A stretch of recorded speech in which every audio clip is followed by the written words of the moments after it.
Class 10, Chapter 8, How do organisms reproduce? Module 1, Introduction. Hello friends, आज हम एक नया चैप्टर शुरू करने जा रहे हैं How do organisms reproduce? यानी organisms कैसे reproduce करते हैं। पर इससे पहले कि हम ये समझें कि organisms कैसे reproduce करते हैं, हम समझेंगे कि reproduction क्या है और क्यों जरूरी है। तो पहले बात करते हैं कि reproduction क्या है। What is reproduction?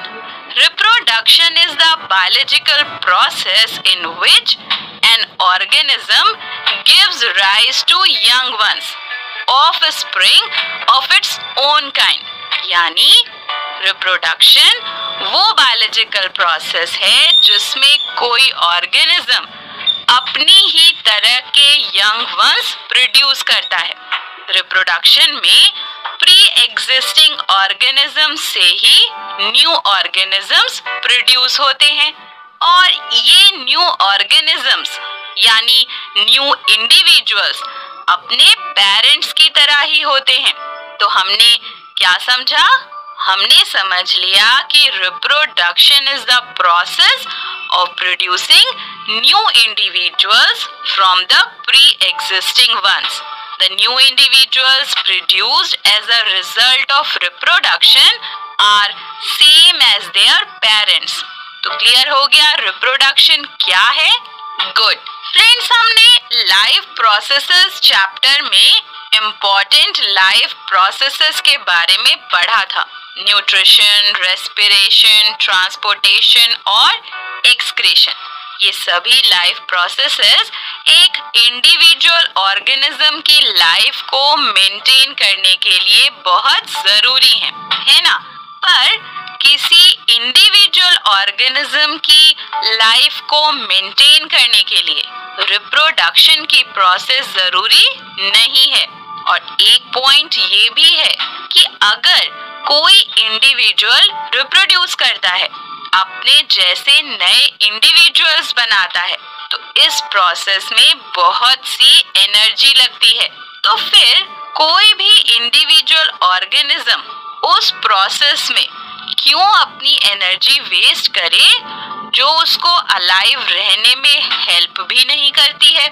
क्वेश्चन समझ आया आपको? यहाँ पर क्वेश्चन है कि why should an individual organism waste energy on a process it does not need to stay alive?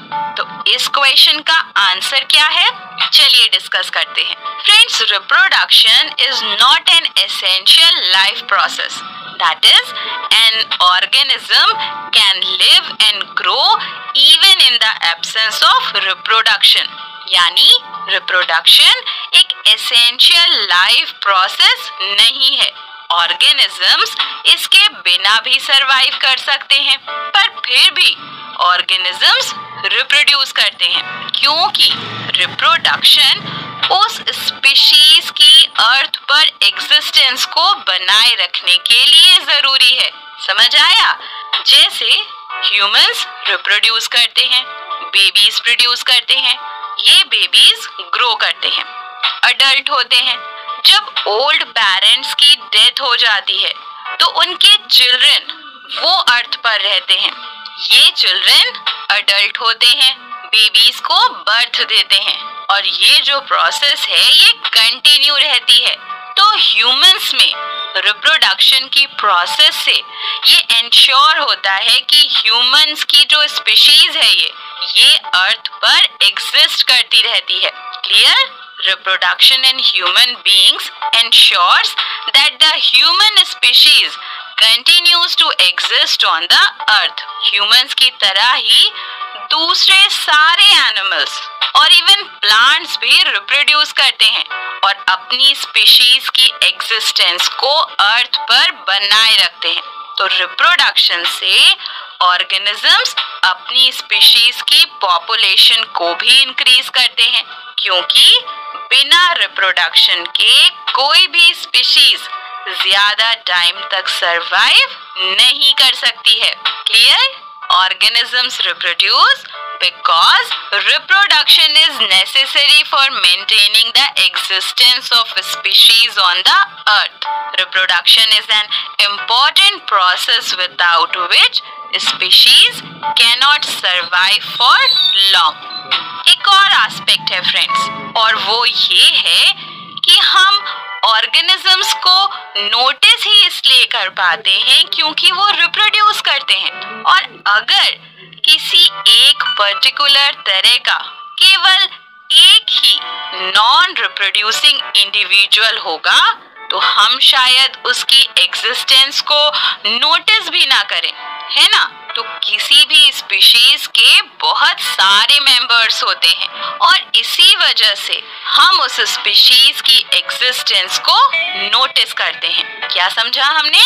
हमने समझा कि we notice organisms because they reproduce. If there will be only one non-reproducing organism of a particular type, we may not even notice its existence. We notice the existence of a species when there are a large number of organisms of a same species.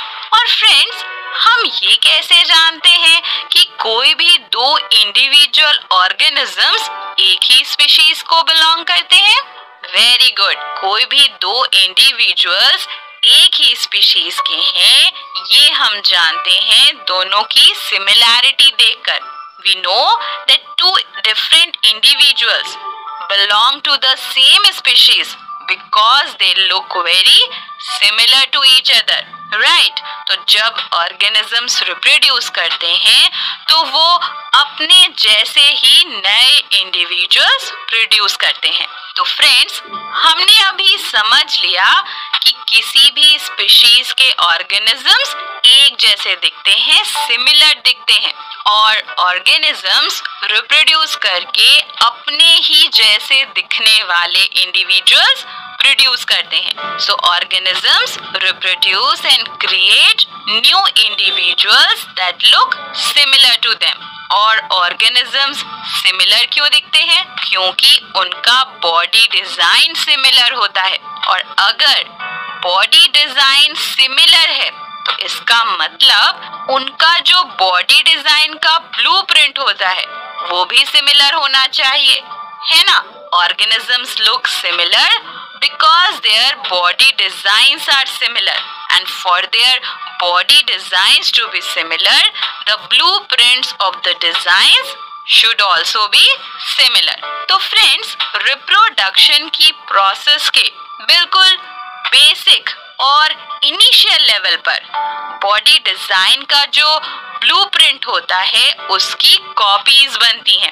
Reproduction at its most basic level involves making copies of the blueprints of body design, और इन copies के through कैसे similar looking organisms बनते हैं वो हम discuss करेंगे next module में। तो चलिए इस मॉड्यूल के मेन पॉइंट्स को क्विकली रिवाइज कर लें। हमने इस मॉड्यूल में सबसे पहले पढ़ा कि रिप्रोडक्शन क्या है।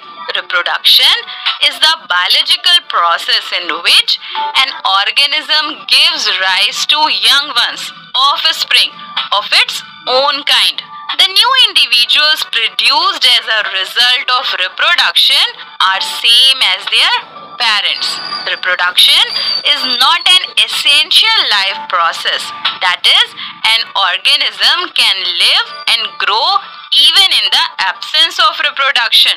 Then why do organisms reproduce?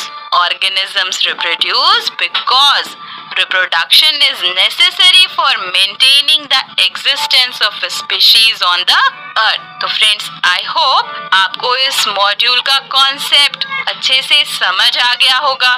तो चलिए अब इस कॉन्सेप्ट पर बेस्ड एक्सरसाइजेस सॉल्व करते हैं। Exercises module 1।